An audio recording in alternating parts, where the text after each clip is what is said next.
I want to congratulate Pat Summitt on a remarkable, legendary, and iconic career. There is not enough superlatives to throw around when it comes to describing and depicting what you meant to Tennessee women's basketball, to Tennessee basketball, to Tennessee athletics, to women's college basketball, and to the state itself. You might be the most beloved figure in the state. I mean, that's remarkable to coach a women's team and to be maybe the most recognizable face in the entire state. I mean, that speaks volumes and tells me and us all you need to know about the career and the legacy that's going to continue to evolve and continue to be discussed for generations to come. Because what you did and what you were able to accomplish and how many people you touched in your 38 years marching the Tennessee sidelines as head women's basketball coach is something that will simply never be duplicated. Ever. Men or women's basketball. 38 years at one program? At one program? Your only program? I mean, I think of Jim Boeheim. Yeah, he was there since 1976.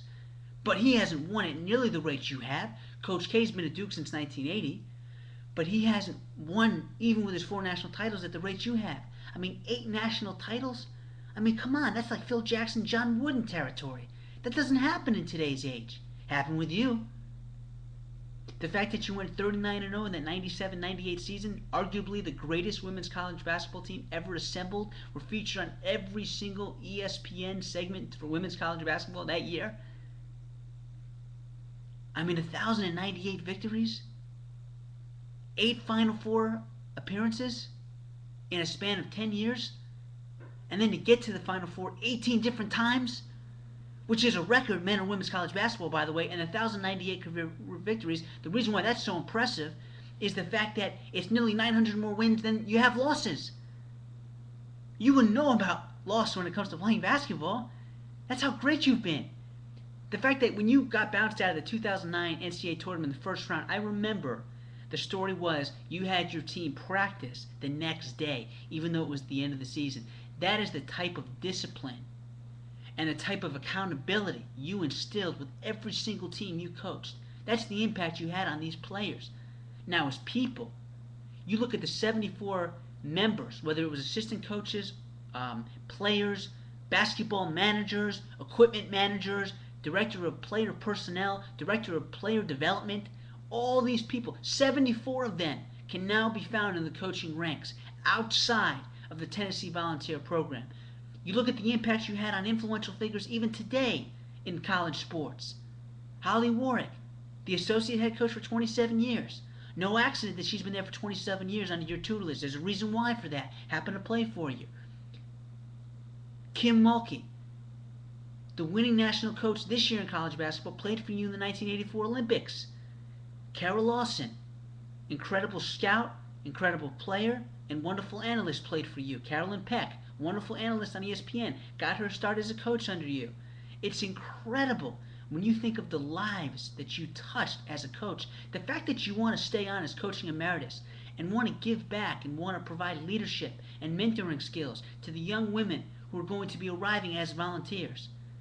That's incredible. With all the personal issues and the early onset dementia that you've been diagnosed with, the struggles that comes with that, for you to still want to be a stable force and help bridge that gap from you to the next coach. And there hasn't been another coach, by the way, since 1974. The fact that you want to bridge that gap says how much you care about college basketball, specifically your Tennessee Volunteer Program. Because I got to tell you something, nobody, and I mean nobody, is going to replace what you did. I mean, I remember watching you, and I would literally get chills watching you do a pregame speech. You even had to stare down in your pregame speech. I know you're known nationally for that stare, for that glaring stare that kind of permeates into another person's soul. That's how powerful it is. It just jumps off the TV screen when anybody watches you do a halftime speech. The game is going to miss you. College sports are going to miss you. I hope at some point you are able to realize in that 2000 Hall of Fame speech, when you very elegantly described life as never as good as it seems, never as bad as it seems. Well, you were as good as you seemed as a coach and then some, Pat Summitt. It's a sad day to see you walk away and retire, but you know what? You have earned the right to do what is best for you and your family, because Tennessee has been your family for 38 years, and it's going to continue to be your family. And the impact you had on the players that played under you, in 38 years, every single member of your squad graduated. Can't add to that. That's who you were. You were about not throwing a pity party, which you never did even when you found out you were diagnosed with early onset dementia. You were about empowering women. And for that, you are truly an American treasure. Pat Summitt, I wish you the best in whatever pursuit you choose to go down, following your 38 years of being the best coach in college basketball during that time frame. It's amazing when you started coaching that John Wooden was still coaching at UCLA. It's no accident that your first year was his last year. Man, I would have loved to have been around in 1974, 1975 watching, you both titans of coaching on a national stage. That would have been fun to go from women's basketball at 7 o'clock to the men's game at 9 o'clock. But Pat Summitt, my hat goes off to you if I was wearing one. I thank you for what you did for college sports. I thank you for what you did for people. And you are truly a legend.